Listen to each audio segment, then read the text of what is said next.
the zoning ordinance rewrite process. Just some safety protocols that we have here today. The seating has been arranged to accommodate social distancing. We ask that everybody wear a face mask, but through your condolence, you let me take mine off so I can talk. Avoid physical contact, and then we'll do our best to keep things sanitized and clean, if you will.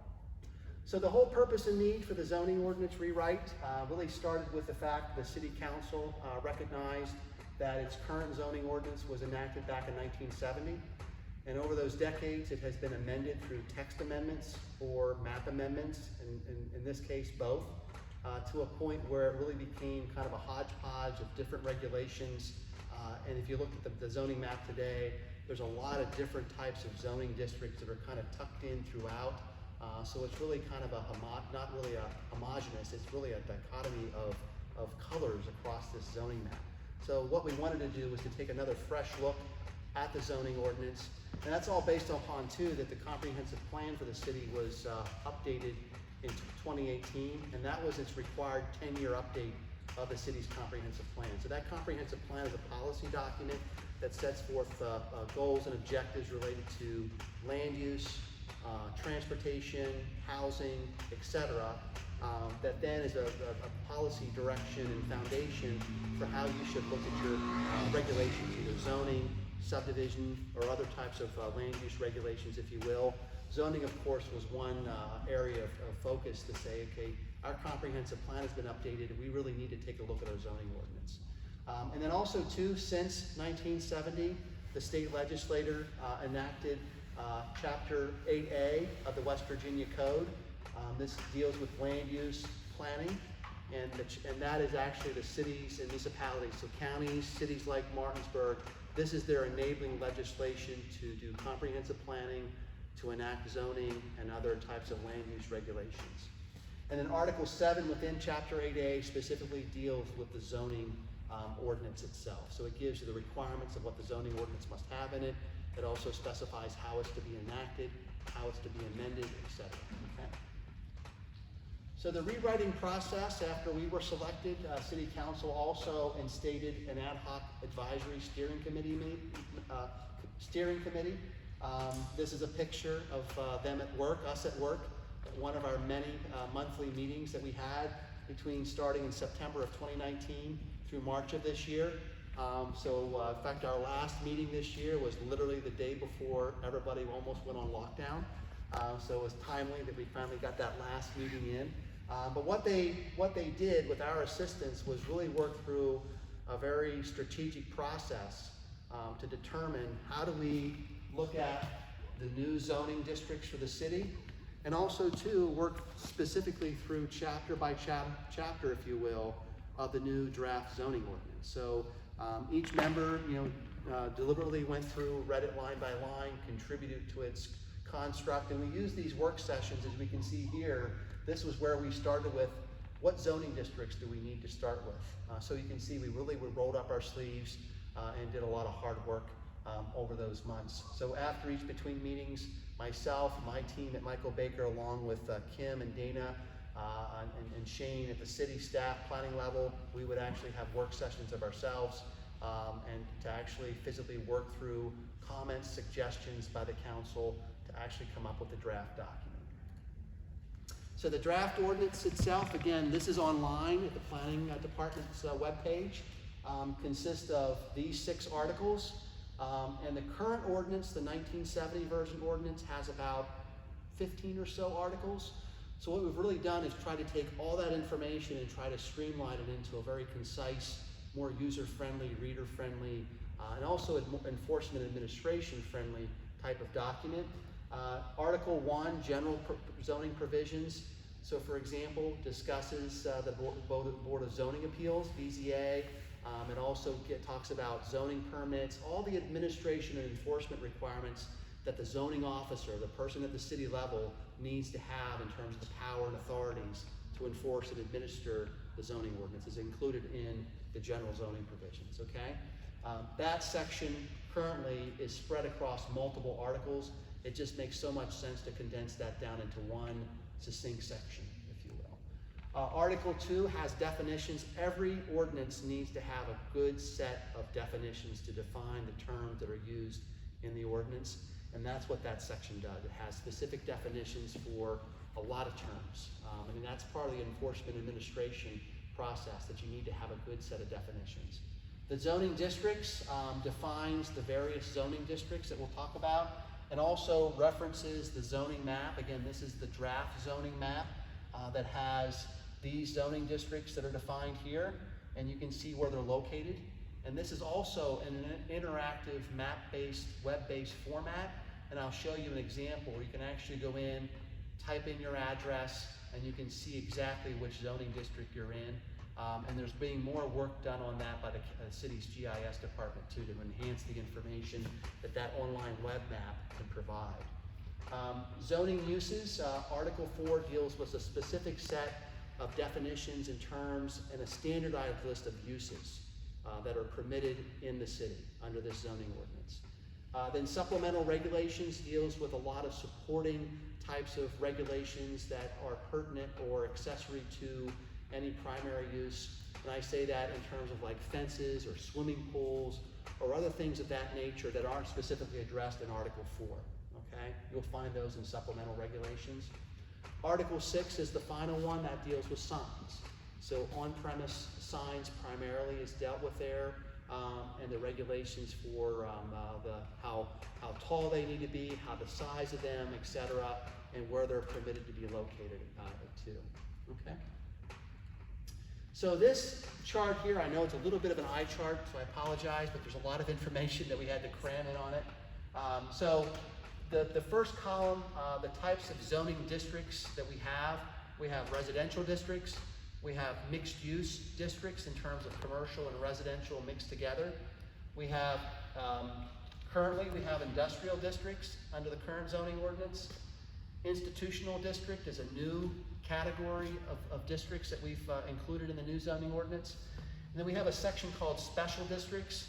These would be primarily overlay districts, floodplain, historic types of districts that are pertinent, that also provide supplemental regulations to the fixed districts, if you will. So the current zoning ordinance, the 1970 version, has 21 zoning districts in it. Okay, that's a lot, right? You think about that many to enforce. And we believe over time, through the amendment process, some of those districts were actually added. So back in 1970, you maybe had a lesser number of districts, and over time, you started to see the proliferation of more and more districts being added to the zoning ordinance. So what we tried to do is go back and say, how can we make this more user-friendly? How can we streamline the administration and enforcement of it? How could users of it actually find it to be more easier to use and understand and interpret? So what we've done in this chart is to say, okay, of all the existing zoning districts, where do they fall into the new proposed district? So right now we're proposing 10 districts as opposed to 21. And then for each one of these, you can see how urban residential A, urban residential B currently now fall into the urban residential zoning district. So here on this map, urban residential is this blue. Suburban residential, which is the next category, is suburban residential and rural residential. Now it's just suburban residential. That's all this teal, okay? Downtown previously was defined, or currently is defined by service business district, downtown business district. We're just calling that all downtown, because that's really what it is, all downtown, that's this pink, okay? Mixed use residential, currently included townhouse, multifamily low density, multifamily medium density, planned residential district, and what we've decided as a committee that these are all inclusive of mixed use residential. So what you see then in that's this green here, okay? Mixed use commercial, local business district, community business district, highway business district, and planned business district. Again, based upon the committee and also the comprehensive plan, and also doing field work of deciding, okay, what types of uses are being proposed there now. That's this golden area, goldenrod, if you will, areas. These also include some of the former industrial sites in the city, like some of the brownfield sites, some of the old mills and whatnot. So we're looking to reinvest and revitalize those. So that's all mixed-use commercial.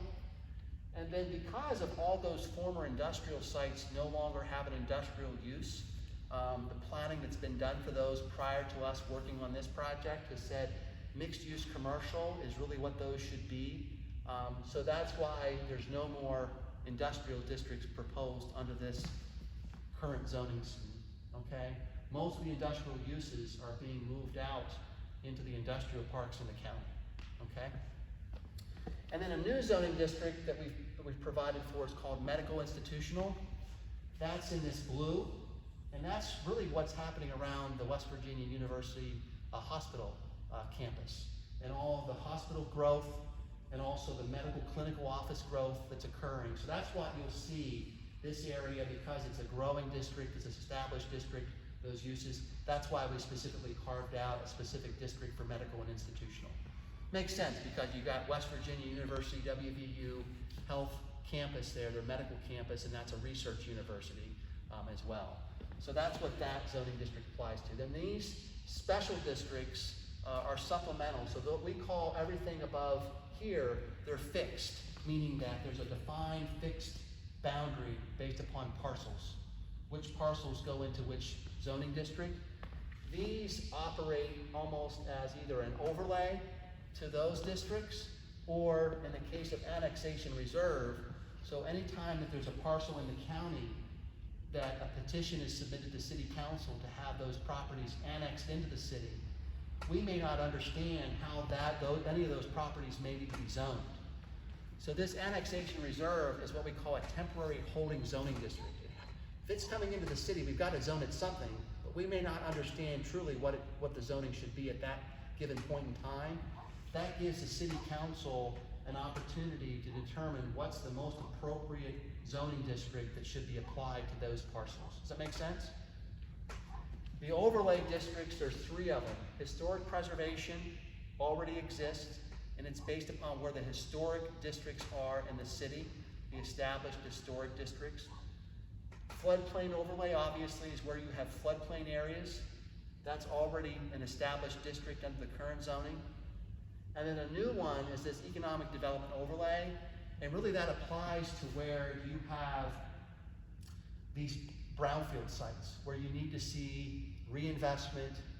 In fact, City Council, as I understand, last night had a workshop, and they talked about the economic development overlay and how they're going to start to think about moving forward of using that, and how the zoning ordinance in that particular overlay district is really supportive of that type of initiative, where they want to see reinvestment into redeveloping those former industrial manufacturing properties that are no longer, they're in mothball state right now, okay? And again, and so any questions on those districts? Again, established by map. The overlays basically are supplemental regulations to the underlying fixed districts. So wherever you have floodplains, wherever you have the historic districts, primarily in downtown, you have the base, the fixed districts, providing regulations for land use, and then you have these 3 overlay, depending on where those overlay boundaries are, you have those as additional regulations above and beyond those, the regulations in these fixed districts, okay? So in Article 4, remember that's zoning uses.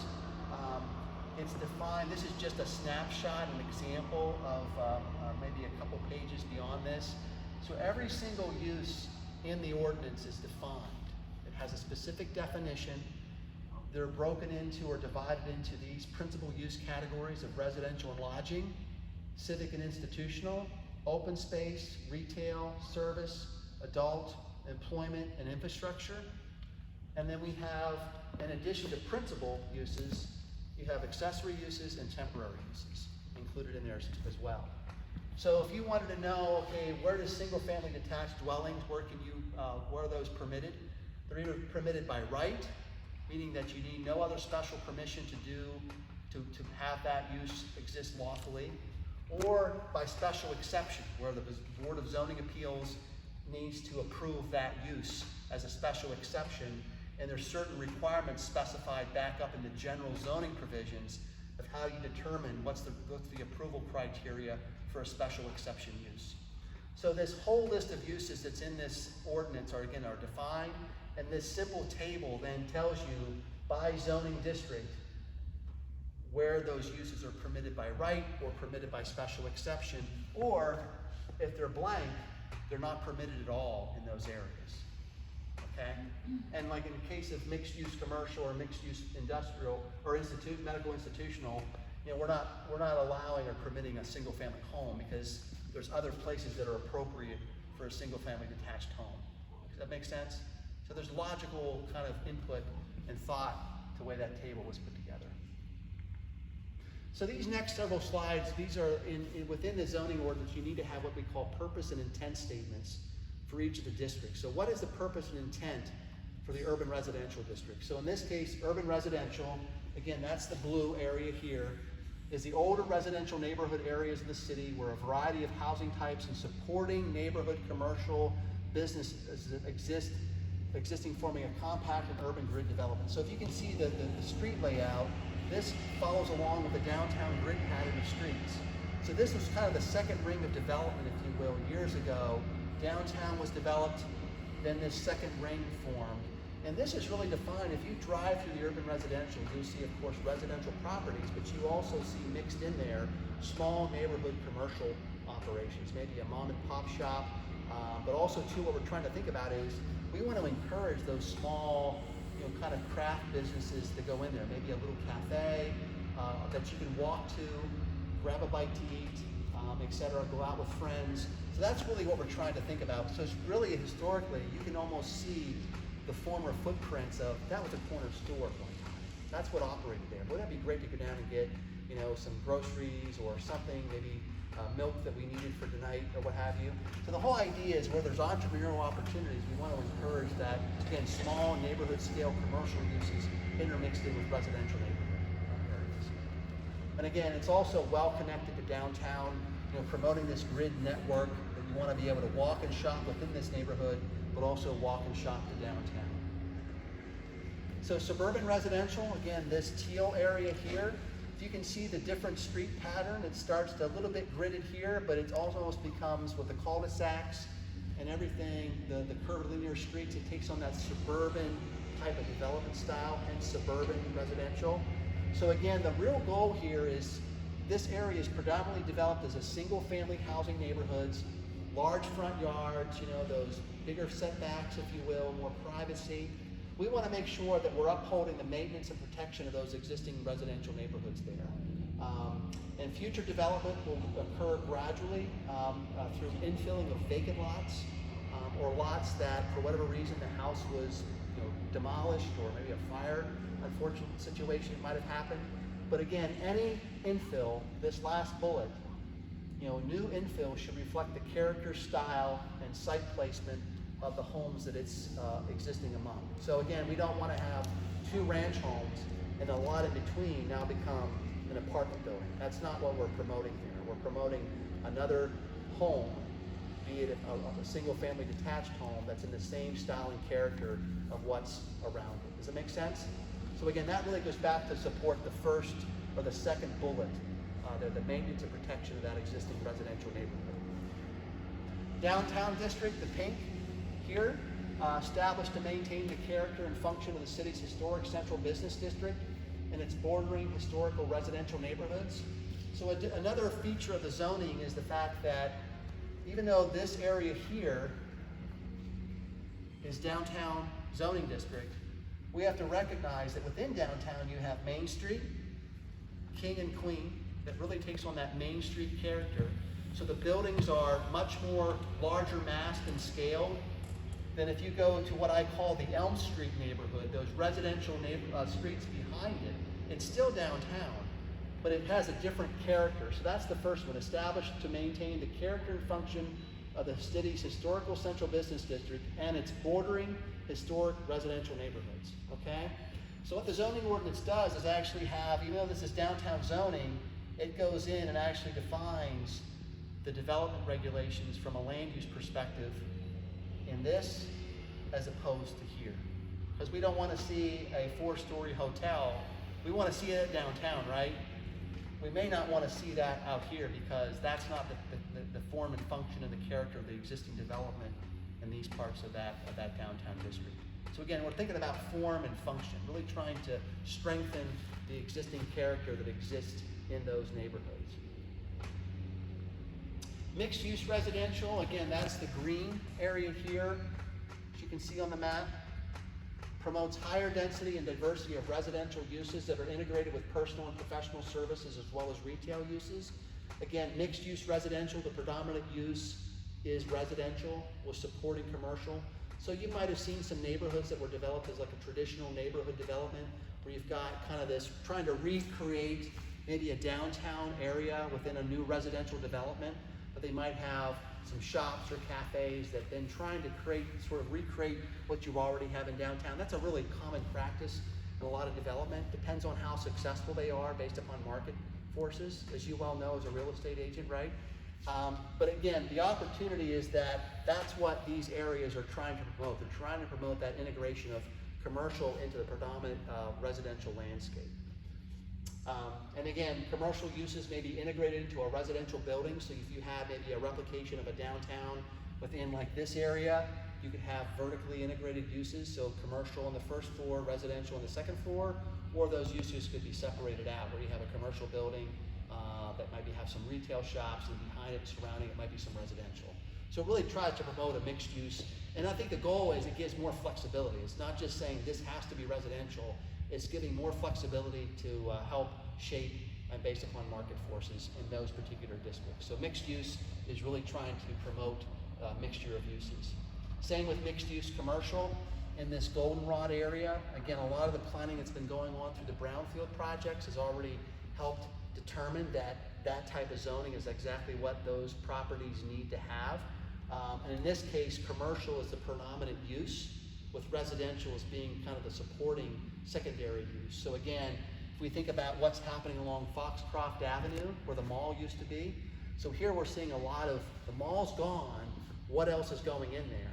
Maybe a hotel, which is fine, but you're also seeing all these out parcels being developed as like, there's the Panera Bread is there now, you've got the mattress shop there, a bunch of retail outlets are cropping up in that area. So the whole idea is that we can think about, well, how about residential? You know, a lot of these areas, these former major shopping areas, are lacking any type of residential opportunities, which again is immediate foot traffic to those businesses, plus two, the demand for residential. I mean, you're probably, in the real estate market, you're starting to see, you know, you're not having a lot of supply of available homes on the market, plus you need a lot of demand, there's a lot of demand for more kind of workforce type housing, more that affordable entry level type apartments or whatnot, either rentable or you can buy them. So that's kind of what the market's saying. As a real estate professional, that's correct. So again, the idea would be gives you an opportunity to integrate residential into some of these former big box commercial. Really isn't going to be happening too much more in the future. I think really, especially since COVID now, we started to see online shopping prevail. So I think the idea would be we're trying to create as much, again, flexibility into the mixture of uses that could occur in these, again, either former industrial properties or areas that are seeing along the highway, Interstate 81, really good opportunities to integrate residential in with the commercial uses. Okay, then we talked about medical institutional, again, where the WVU health system is. We carved that out because recognizing the well-established uses there from WVU and the clinical offices that are starting to build around that. And then we talked about these supplemental districts, these special districts, annexation reserve, historic preservation overlay, which would, again, where the historic districts are primarily in the downtown area. So those specific districts, the boundaries of those historic districts is where that overlay would apply, okay? Then floodplain overlay really applies to where the floodplains are in the city. Sort of the national flood insurance maps dictate where the flood boundaries are. That's where those regulations would apply, again, in addition to wherever the base districts are, okay? And then economic development overlay, again, facilitates the redevelopment and reinvestment of future approved urban renewal districts. Again, city council and mayor are already starting to talk about the use of the urban renewal authority law and how they can start to establish urban renewal districts in the city. And again, those are largely focusing on the city's brownfield designated sites. So again, sites here along the former railroad area, that's a brownfield site. There's several sites here that are brownfield sites. The city has done some extensive planning work on that again. And the mixed-use commercial zoning is what was the most appropriate zoning to apply in those situations. But here the whole idea is that through this economic development overlay district, that they can target more financial incentive investments for the redevelopment of those particular properties, okay? And then here, this is the online version, the kind of the searchable version of this map. And I'll just show this to you here.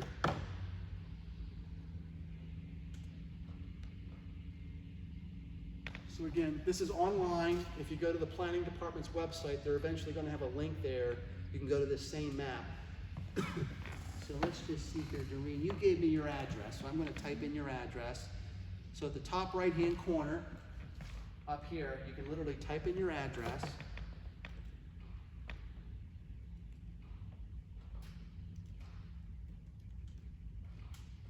It automatically found it. And Doreen, you're in downtown. And you're shaking your head yes, hopefully we got it correct. So it tells you then what the city GIS department's going to be doing as well is all those other pieces of information. So again, like this information here is going to be built into the mapping. So you're going to be able to see with your search results what other regulations apply. Am I in the floodplain? Am I in the historic district? Whatever it might be, you'll be able to say, then you can go and say, okay, now I've got the basic information. Now I can go to the zoning ordinance itself. Again, this is already online as a draft document. It's in PDF format, so you can search just like I searched online. And then also too, then you can say, okay, I'm in the downtown district. You're probably most likely in the DT4, or you're in here. So you're in DT5. So you're correcting me there. So if you go to that section, then you can in Article 3. Then you can specifically go to your specific regulations, DT5, right here. So this table, it's an illustrated table that talks about your building setbacks, your building heights. So this is like what we would call the bulk and area regulations in a traditional zoning ordinance. This is just graphically articulated, so it's hopefully more user-friendly. So you read the regulations here, you can visually see how that applies to a piece of property on the ground, okay? So again, it's kind of a visual interpretation of all the numbers, if you will, so it's a combination. And it also refers back, so if you want to know the uses, you just go back to the use table, and you look for your downtown, and then the downtown, zoning district was that table before. You can find out what uses are permitted in those areas, okay?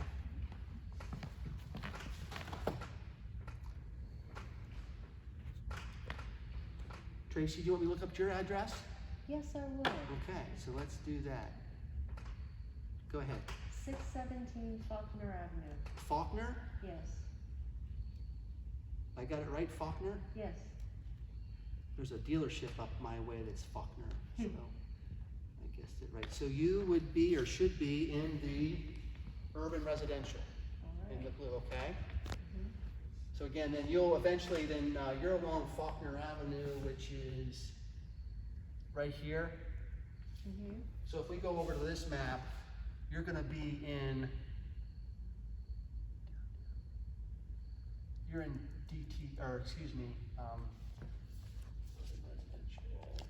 you're in Transect 2. So you would just simply apply that to that specific table in the ordinance. Okay. So it actually says specifically, in that case, Tracy, go to the urban residential section, put my finger on it, suburban residential, here we go, it's right here. So so it goes, so the way they're set up, so you have urban residential, UR, and then based upon Faulkner Avenue is right here, then your UR3, I'm sorry. the darker of the two pinks. UR3? UR3, yep, Okay. UR3. So you just color code. Again, the online mapping is gonna actually be able to tell you, just like we search it up. So that's another type of tool that allows you to determine. Then you just go to the zoning ordinance and use the document then, either online or a hard copy if you wanna print it out. And then you can actually find your specific regulations, either by how the building setbacks and heights and things like that. So again, you would be going UR3 here, and then you could turn to the section of zoning uses, Article 4, and then you can use the tables, then define, okay, what's my principal use? Is there any permitted accessory uses in there? And you can look that information up as well, okay? Again, the nice thing too, this will be PDF. It's currently PDF, so you can search on it. It's bookmarked, so you can look at a bookmark section, open that up, and then quickly go to it. And so it's a nice searchable document that way. Okay, and then just to wrap up here. So our next steps, of course, we're here today at the public open house. Again, this is really trying to start the information and education process for the public. November 4th, city staff is prepared to present this same information to the Planning Commission on the 4th. And then they're gonna deliberate over it, review it. Most likely, they may not, they may need more than just 1 month of November. It may go into December, we don't know yet until they have this meeting. But ideally, we would go and move forward with the enactment process. But eventual, there's probably gonna be maybe some tweaks or changes made to the draft as it goes through the review process of Planning Commission. But eventually, City Council will have to hold 2 public hearings as required by the code, West Virginia Code, on the document. Those 2, one's required to be held in the daytime, one's required to be held in the evening. Again, it's written right in the code of how you enact the ordinance. And then once they held those public hearings, then they'll hold a special council meeting to actually enact the ordinance that they ultimately come up with. If there's anything substantial that changes through this process, through the hearing process, they would probably have to go back and redo the public hearings. So again, substantial changes, it's not well defined in the ordinance at all.